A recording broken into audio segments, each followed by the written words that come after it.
I don't want Jeff's kids anywhere near my business. I don't want to be more involved in my ex's new life than I already am because of our daughter. Jeff's kids are not part of my family, so their involvement in the family business makes no sense to me.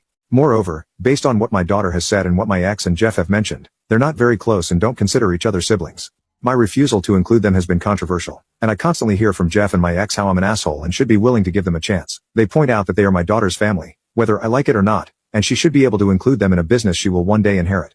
Am I the asshole? Now you can watch the second part by clicking share and more. My ex-wife's new husband wants his kids to work at my business with my daughter, claiming it's all about family bonding.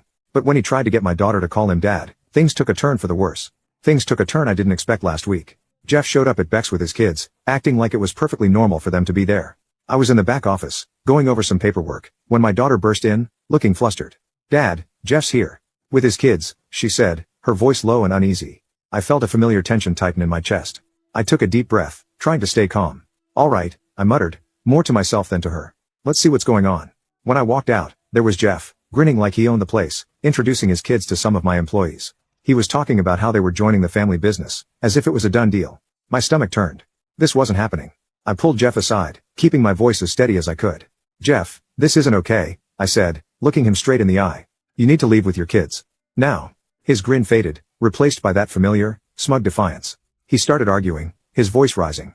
Customers and staff were starting to stare. My mind raced. This was exactly the kind of scene I wanted to avoid. Before I could say anything more, my daughter stepped forward. "Jeff," she said, her voice clear and steady, even though I could see her hands trembling slightly.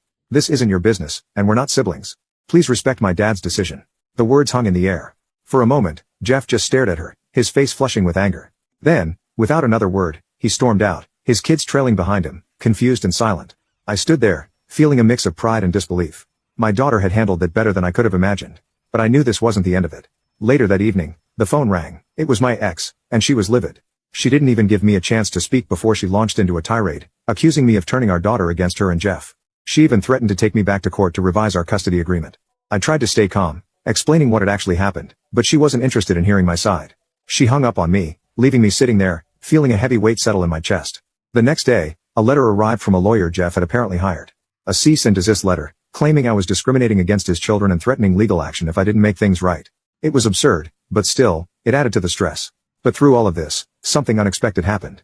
My relationship with my daughter grew stronger. She was incredibly supportive, standing by my side and making it clear how much she valued our bond and her place in the family business. We had some deep conversations about the future of Beck's, and her role in it. It was a silver lining in what had otherwise been a stormy time. As for Jeff and my ex, I'm standing my ground. I've consulted with my lawyer to make sure I'm protected, and I'm not giving in to their demands. Beck's is my business, and I have every right to decide who works there. This whole situation has been a roller coaster, and while it's been tough, I feel more confident in my decisions than ever. I'm curious to hear your thoughts on these recent events. Am I still handling this the right way? Now you can watch the third part by clicking share and more.